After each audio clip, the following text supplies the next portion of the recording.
For this 90s Sports Nostalgia video, I want to talk about the 1996 Baltimore Orioles and what I really forgot about this team. So when I think about the 96 Orioles, the two items that come to mind, their postseason upset against Cleveland in the division series, and then the fan interference that wasn't called that resulted in a Derek Jeter home run during Game 1 of the 1996 ALCS. But what I forgot about this Orioles team is how much power they had.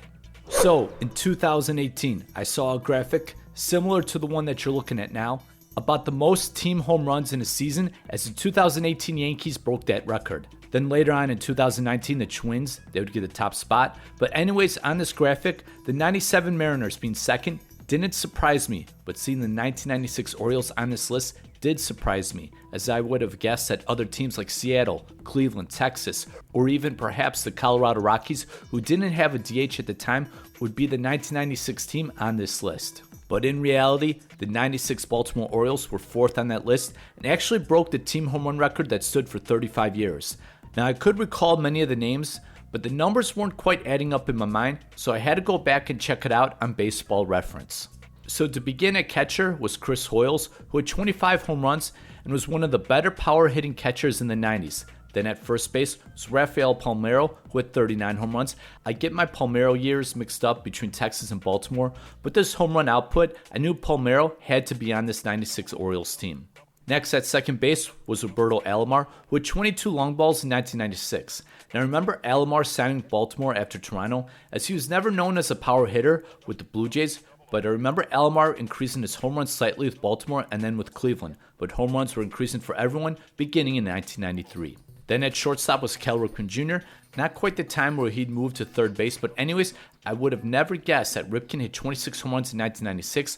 Although an all-time great shortstop, Ripken seemed to be nearing the end of his career, as his 26 home runs, that was a surprise to me. At third base, I'll get to that later on, but at left field was Jeffrey Hammonds, who had 9 home runs, and I do remember Jeffrey Hammonds quite well being amongst this very veteran team, because so much hype was associated with Hammonds, as he was projected to be a 30-30 player, but it never quite happened.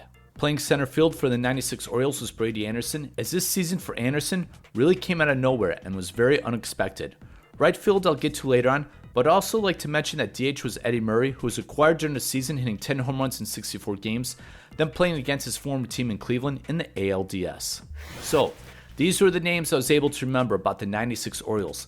Listed are their home run totals, as I remember Anderson hitting 50 home runs a year, and would have guessed Palmeiro and Hoiles to be around their 96 home run totals. Now Ripken, he was a surprise to me hitting 26, and maybe Alomar was a surprise hitting 22 home runs, and with the hype surrounding Hammonds, maybe I would have guessed that he would have hit 20 home runs this year, but nonetheless, there are two names that I completely forgot about.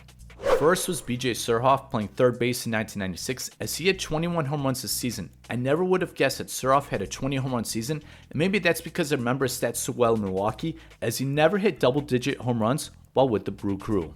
And then the right fielder, and also DH, was Bobby Bonilla. As someone who loves looking at stats, somehow Bobby Bonilla's time in Baltimore has always been forgotten by me, even when I look at his stats. Bonilla hit 28 home runs in 1996, and maybe I forgot that because I remember his time in Pittsburgh so well, and then remember all the negative things while with the Mets. Now I do remember Bonilla getting some key hits in the postseason in 1997 with the Marlins, but his time in Baltimore for some reason was such a blur to me. So there you have it, the 1996 Baltimore Orioles having 7 players who hit at least 20 home runs, as Baltimore broke the famous 1961 New York Yankees record for most home runs by a team in a season. If I had to guess which team in 1996 broke that record, Baltimore would not come to mind as quickly as Cleveland, Texas, Seattle, or Colorado.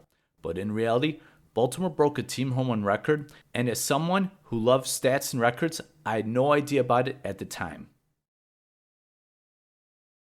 Real quick, I just want to thank all those who have supported 90 Sports Nostalgia. Don't forget to subscribe, like, comment, share, and check out the links below for Patreon. Thank you so much.